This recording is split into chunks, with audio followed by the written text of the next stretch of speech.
Kejadian bermula saat KM Labobar mengalami kendala pada propeller shaft yang terbelit tali terus buritan, tepat di alur masuk Pelabuhan Tual.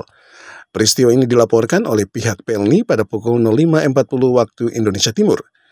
Merespon laporan gangguan ini, Komandan Lanal Tual Kolonel Laut Hananto Dwi Prasetyo memerintahkan unsur siaga untuk bergerak cepat. Tim penyelam Lanal Tual dikerahkan menuju lokasi menggunakan perahu karet trimaran 12 meter. Personil penyelam yang terdiri dari 5 orang berhasil menuntaskan tugas dengan cepat dan profesional. Dengan arus laut yang cukup kuat dan kedalaman mencapai 50 meter, tali yang melilit baling-baling kapal berhasil dilepas. Hasil pemeriksaan, seluruh sistem propulsi kapal dinyatakan aman. KM Labobar akhirnya melanjutkan pelayaran menuju Dobo pada pukul 10:20 waktu Indonesia Timur, setelah sempat tertunda beberapa jam. Didukung alutsista lengkap, operasi penyelamatan berjalan aman, tertib, dan sesuai prosedur keselamatan laut. Komandan Lanal Tual menegaskan kesiapsiagaan prajuritnya akan terus ditingkatkan demi menjaga stabilitas keamanan maritim di perairan Kepulauan Kei dan sekitarnya.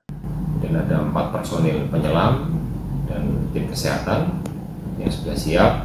Jadi pada pukul 07.00 kami siapkan, kemudian pukul 08.00 tim sudah siap dan meluncur ke KM Labobar. Sesampainya di sana, tim melaksanakan persiapan, melaksanakan pengecekan dan melepas tali tros yang terbelit. Alhamdulillah 08.30 tali itu sudah bisa dilepas, sudah bisa dipotong.